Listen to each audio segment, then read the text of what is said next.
The election tracker, CNNIBN, in partnership with Lokniti, the Centre for Study of Developing Societies, has been bringing you the most comprehensive election survey conducted across the nation. This is the final election tracker as we head to polls. Let's take you through the methodology. It was conducted in 21 states between 18th and 25th of March.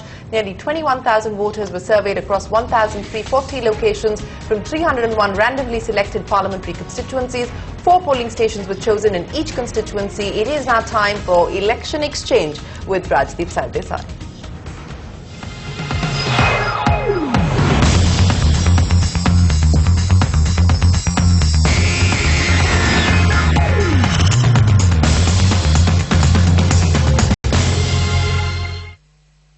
Well, it is now time for the final CNNIBN election tracker. Joining us, as always, Rajdeep Sardesai. Rajdeep, welcome back to India Business Hour.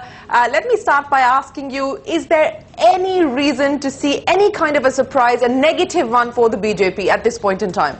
Shireen, this is a 5-day tracker. Day 1, the focus is primarily on the eastern part of the country. 129 seats on offer in the 5 states that we are looking at. The BJP had won 25 seats here and the Congress 22. So it was advantage BJP. But remember, in Bihar, the BJP was then in alliance with Janata Dal United. In Bengal, the Congress was in alliance with the Trinamool Congress. So both parties, both the major parties have lost allies in this region. They need to make up for their loss of allies. Plus, for the third front, for Naveen Patnaik and Mamata Banerjee in particular, this is extremely important to do well here because their own futures are dependent on this. Are we seeing a major change?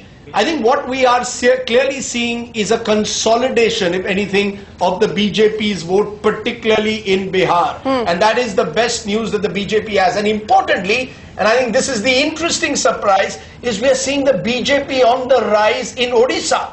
The BJP is actually emerging as the challenger to Naveen Patnaik in Odisha and could actually pick up seats in Odisha. So that is the really good news from for the BJP. It's coming from Bihar, but it's also this time almost unexpectedly coming from the state of Odisha. I'll get to Odisha in just a bit, but Rajdeep, I want to talk to you about Bihar because just a couple of days ago when I asked you if there was any possibility of Nitish Kumar springing a last-minute surprise, you seem to have believed that yes, perhaps Nitish Kumar was going to claw his way back into this election. But the tracker does not suggest any of that. It continues to be 2-5 to the JDU. Absolutely. It suggests that the JDU is almost getting wiped out. Now, information from the ground and going there, one gets a sense that Nitish is trying his best. He's out there in the field every day. He's fighting for his life. What the tracker, on the other hand, is suggesting is that it's a done deal.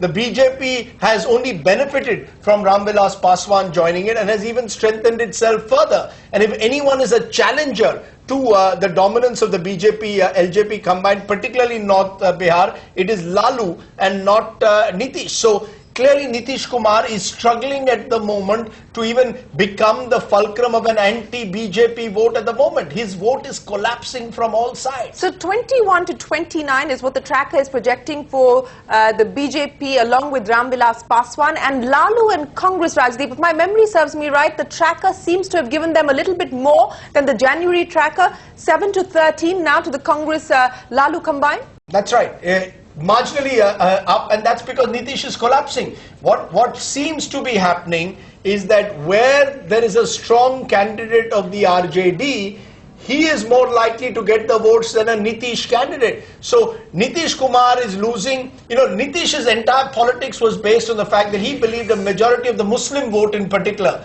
and it's an important 16% vote in Bihar, would gravitate towards him after he left the BJP. That's not happening, or it's certainly not happening uniformly across the state. So Lalu is holding on to a large share of his Yadav vote, not as much as he used to in his heydays, but he's also getting a part of the Muslim vote. Okay. So the MY combined is not entirely destroyed, but what's happening is the BJP is consolidating the upper caste vote almost completely, as well as getting a section of the other backward castes of Bihar. Okay, let me now move to the TMC and West Bengal. There is no stopping Mamata Banerjee, 23-29. That is the latest that the tracker is projecting for the TMC in West Bengal. Absolutely. I think it's Mamata all the way.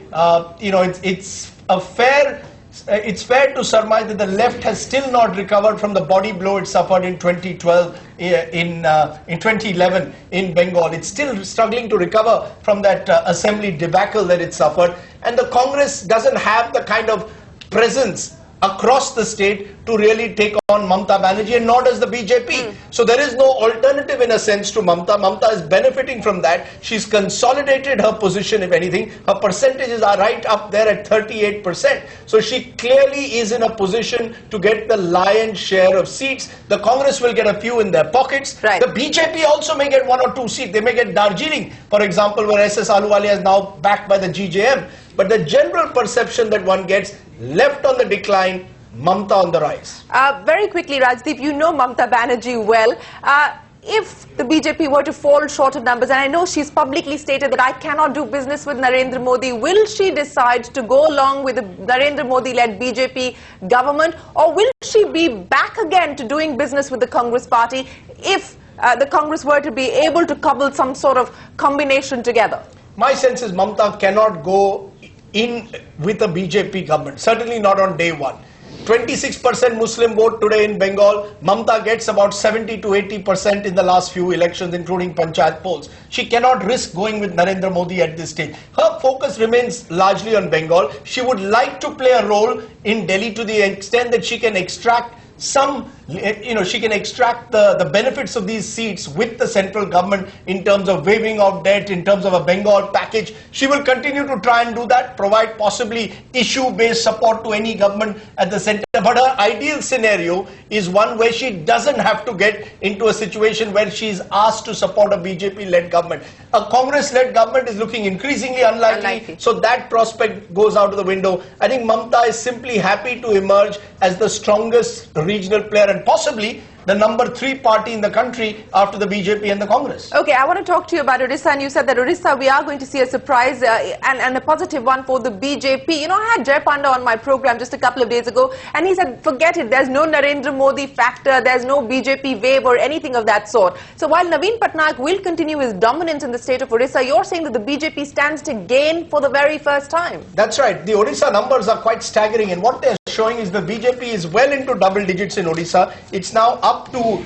25% was our survey base in January. We're now almost talking about 30% vote for the BJP. The BJD on the other hand is 34%. Let's even assume that the BJP is entering around 20%. That's a huge leap forward. The BJP last time 16.9. Once it gets to 20-25% of the vote, 7-8% vote increase can result in seats, and we are seeing particularly that the BJP is doing well in coastal Odisha in this particular election. There are assembly elections where Naveen seems to be sweeping, so he is by far the choice of the people of Odisha as to who should be in power in Bhubaneswar. But when it comes to Delhi, and this is where the Modi factor comes in, he's lifting his party well above its average and could get about 5 to 6 seats in Odisha in the Lok Sabha.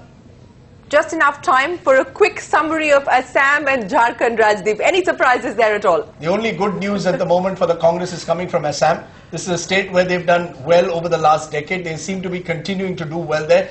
Jharkhand, on the other hand, is mirroring what's happening in Bihar. So again, it's the BJP which is benefiting, even though the UP actually has a bigger alliance there with the JMM, the RJD and the Congress. Again, the fact is that wherever the voters have a choice between the Congress and the BJP, they're choosing the BJP. And in any bipolar contest, whether bipolar alliance or bipolar party contest, it is the BJP or the BJP-led alliance which is benefiting. So clearly, advantage BJP on day 1 of the election tracker. And you'll be back with the highlights of day 2 tomorrow on India Business Hour. Rajdeep, always a pleasure. Thanks very much indeed. Thank you.